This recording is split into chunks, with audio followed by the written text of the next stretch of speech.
Assalamualaikum warahmatullahi wabarakatuh.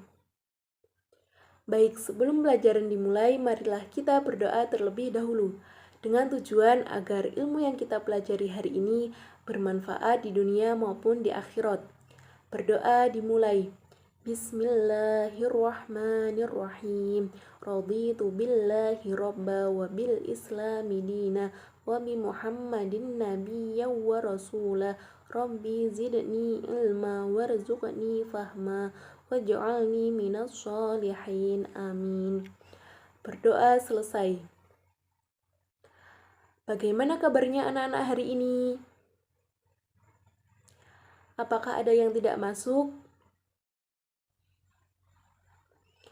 Baik, untuk yang sakit kita doakan semoga segera diberikan kesembuhan agar dapat mengikuti pembelajaran kembali.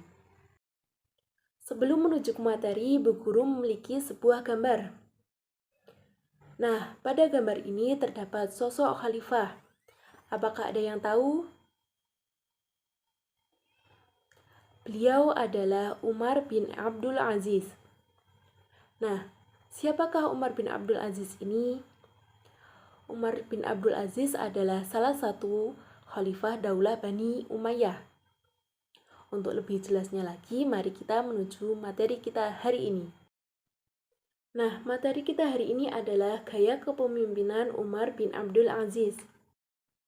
Baik, yang pertama adalah tentang biografi Umar bin Abdul Aziz.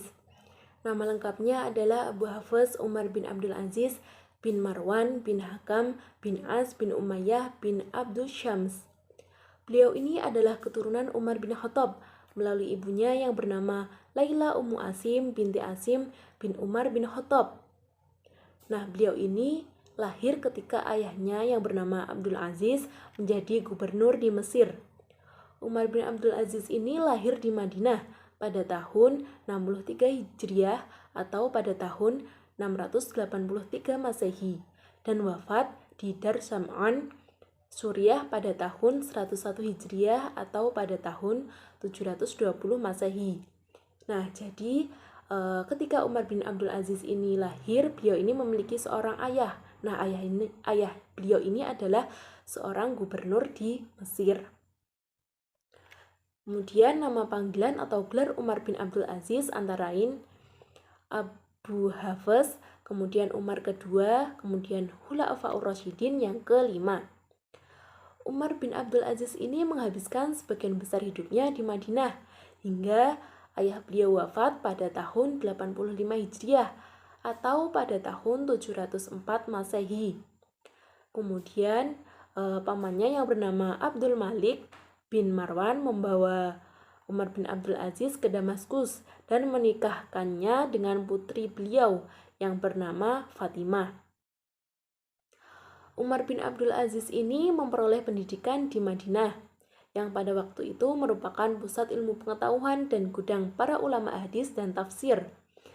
Pendidikan yang diperoleh sangat mempengaruhi kehidupan pribadi Umar bin Abdul Aziz dalam melaksanakan tugas yang diamanatkan kepadanya. Selanjutnya adalah gaya kepemimpinan Umar bin Abdul Aziz. Awal karir Umar bin Abdul Aziz dalam bidang politik atau pemerintahan adalah menjabat sebagai gubernur, yaitu pada masa pemerintahan Al-Walid bin Abdul Malik. Beliau ini diangkat menjadi gubernur Hijaz yang berkedudukan di Madinah pada usianya baru, yakni pada umur 24 tahun. Ketika Masjid Nabawi dibongkar atas perintah Al-Walid bin Abdul Malik untuk diganti dengan bangunan baru yang lebih indah, Umar bin Abdul Aziz ini beliau dipercaya sebagai pengawas pelaksanaan pembangunan tersebut. Umar bin Abdul Aziz ini dikenal sebagai gubernur yang adil, bijaksana, mengutamakan dan memperhatikan kepentingan rakyatnya, serta mau mendiskusikan berbagai masalah penting yang berkaitan dengan agama, urusan rakyat, dan pemerintahan. Umar bin Abdul Aziz ini diangkat menjadi khalifah berdasarkan wasiat dari khalifah dinasti Umayyah sebelumnya, yaitu Sulaiman bin Abdul Malik.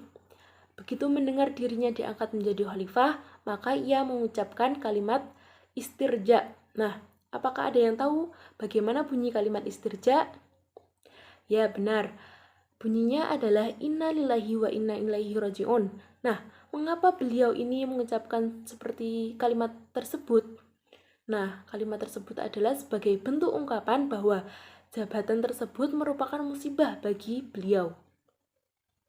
Setelah menjadi khalifah, beliau ini meninggalkan cara hidup yang bermewah-mewahan dan melakukan cara hidup yang sederhana.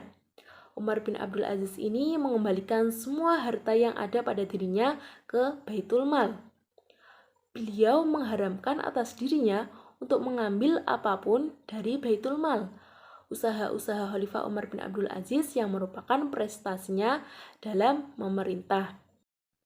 Kemudian usaha-usaha Khalifah Umar bin Abdul Aziz pada bidang agama yang dilakukannya antara lain: yang pertama adalah menghidupkan kembali ajaran Al-Quran dan Sunnah Nabi Shallallahu Alaihi Wasallam. Kemudian beliau ini menerapkan hukum syariah Islam secara serius dan sistematis. Selanjutnya, mengadakan kerjasama dengan ulama-ulama besar seperti Hasan al-Bashri, kemudian Sulaiman bin Umar. Selanjutnya, beliau ini memerintahkan kepada Imam Muhammad bin Muslim bin Syihab az-Zuhri untuk mengumpulkan hadis-hadis agar dapat ditulis. Selanjutnya adalah tentang kesolehan Umar bin Abdul Aziz. Khalifah Umar bin Abdul Aziz adalah sosok pribadi yang mempunyai sikap terpuji, bisa dijadikan suri tauladan bagi generasi sesudahnya, baik ia secara pribadi maupun sebagai pemimpin. Umar bin Abdul Aziz memiliki sifat taat kepada Allah Subhanahu wa Ta'ala. Hal ini tercermin dalam sikap dan tata lakunya. Sejak kecil, Umar bin Abdul Aziz ini telah diajarkan ilmu pengetahuan agama dan juga pengamalannya. Beliau ini telah terbiasa mengamalkan semua perintah agama, sehingga jiwanya terbentuk sebagai orang yang soleh dan taat agamanya. Ketaatan dan ketakwaannya tersebut tidak hilang meskipun beliau telah menjadi khalifah. Kesopanan dan kesantunannya Umar ini memang patut kita teladani, agar sikap dan perilaku kita terhindar dari sombong dan angkuh. Kelebihan apapun yang dimiliki seseorang, baik itu jabatan khalifah, pemimpin, penguasa, harta, kekayaan, kecantikan, ketampanan, kecerdasan, dan keberhasilan, semuanya itu bersifat sementara dan pada hakikatnya bukan milik kita, melainkan titipan dari Allah Subhanahu wa Ta'ala. Seorang khalifah yang berhati lembut dan pemaaf akan mendatangkan kedamaian dan menimbulkan rasa aman bagi rakyat-rakyatnya. Dan itulah yang dilakukan oleh Umar bin Abdul Aziz dalam menjalankan kepemimpinannya. Beliau ini memerintahkan tentaranya agar tidak mengepung kota Konstantinopel, agar mereka tidak terperangkap. Demikianlah kelembutan hati Umar bin Abdul Aziz, sehingga meskipun Bizantium pernah menyerang dan membunuh tentara Islam, namun jiwa pemaafnya seakan tidak rela bahwasanya musuhnya itu mati dalam penderitaan. Hati yang lembut dan jiwa pemaaf hendaknya dimiliki oleh kita sebagai seorang muslim. Kita harus tanggap dan peduli terhadap kesusahan dan penderitaan orang lain.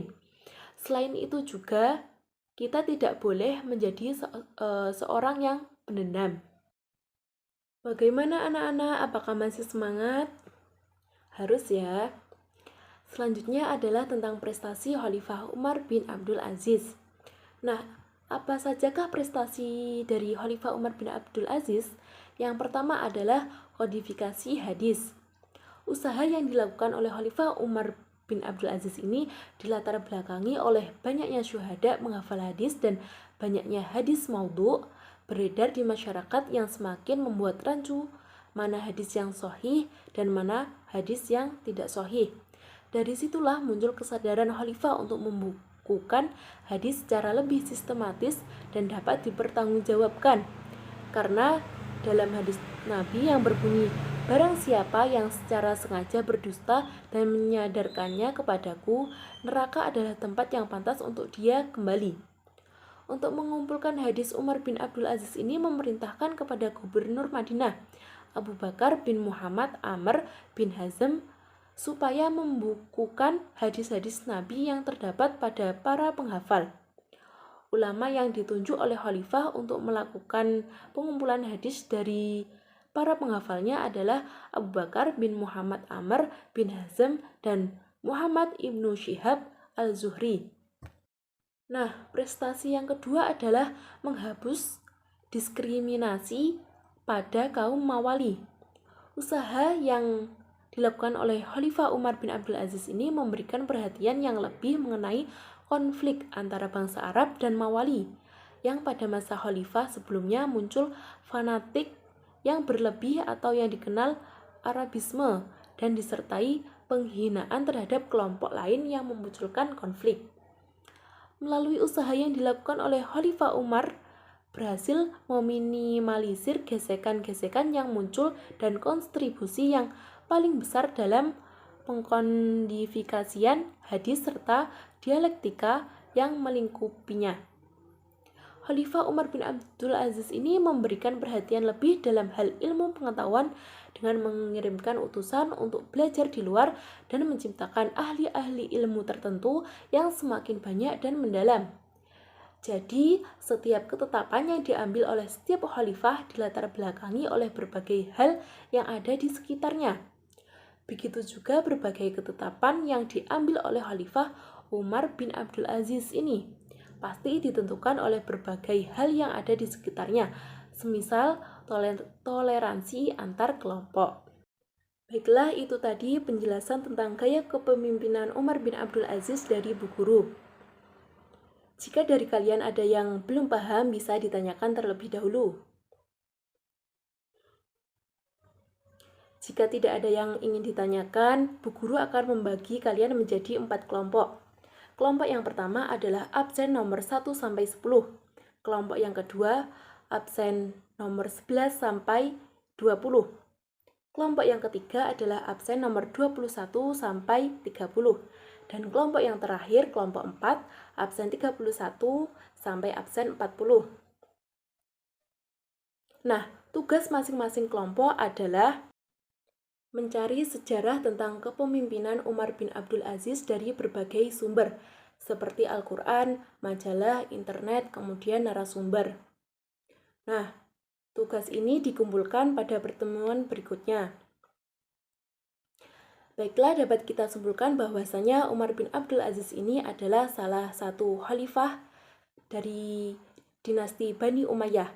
Nah, beliau ini sangat adil dan bijaksana dalam menjalankan tugasnya. Sekian pembelajaran hari ini, semoga bermanfaat. Wassalamualaikum warahmatullahi wabarakatuh.